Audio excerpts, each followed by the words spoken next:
Hi, this is Carlos Diaz, Library Associate at St. John the Baptist Parish Library, and this is a book talk.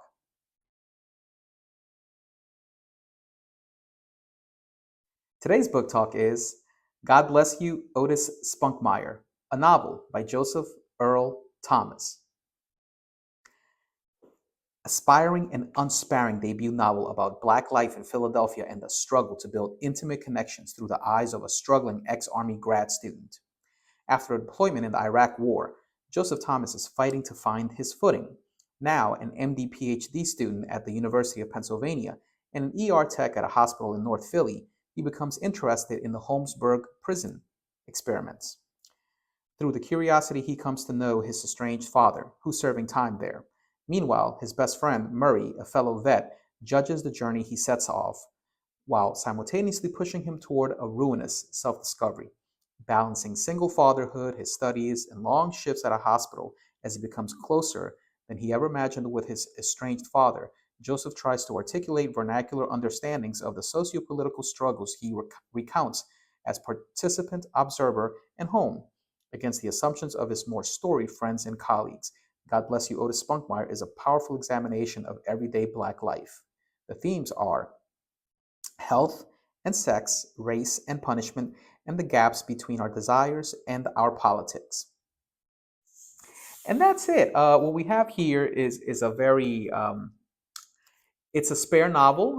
Look, I was able to polish it off in about 5 days at about 225 pages. It's a fine read, and it's a quick read too. So the thing about it is, it's written in a vernacular that is unique to the culture, and it's also like a stream of conscience. And a stream of conscience is just your overflowing thoughts, like a raging river. You just continue to go. Like a lot of the sentences run on for like 40 or 50 words, so that would make William Faulkner quite proud. But if the commas are in the right place, then hey, it's not a run-on sentence, right? This is a good, solid book. It's quite autobiographical. The character's name is Joseph, and so is the author.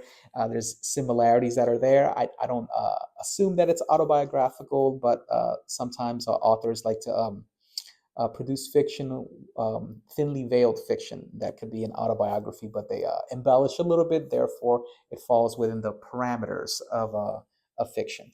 And that's where we have this story. It's very up to date. It's very modern. Definitely, the author has his finger on the pulse with his character, and it's told in one long day. It's a long shift, and people in the medical field could really relate because they have to work long shifts. They're on their feet, so when they're home, they're exhausted, and then they have a family life to tend to, which could involve some histrionics, some drama, if you will. And that's what this book is. While there is some high drama and there are some elements of intense psychology and heavy-handed subject matter, there is humor throughout. There's humor, there's heart, there's a little bit of horror, because there's some PTSD issues with the character and his experiences, and he had to witness the horrors of war. And that's what makes the book really good, because this veteran, he's struggling, and it shows you the struggle of today's veteran when they return from war. I can relate to that. I really liked it. It's very fresh and unique. The characters are well drawn. The dialogue is quite rich and authentic.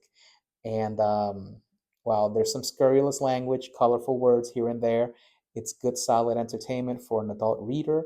It's something that I highly recommend. It's a quick read. You can get it done on Easter weekend, or on a weekend when you're lounging around the house. I highly recommend it. You can go on Libby and go ahead and get notified when a copy becomes available. But there is a print edition that you could check out at your local library there and here.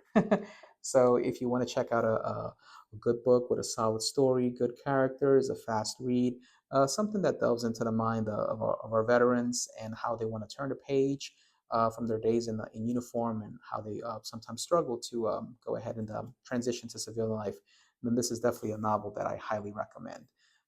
So thank you very much. This was Carlos Diaz, and this is a book talk.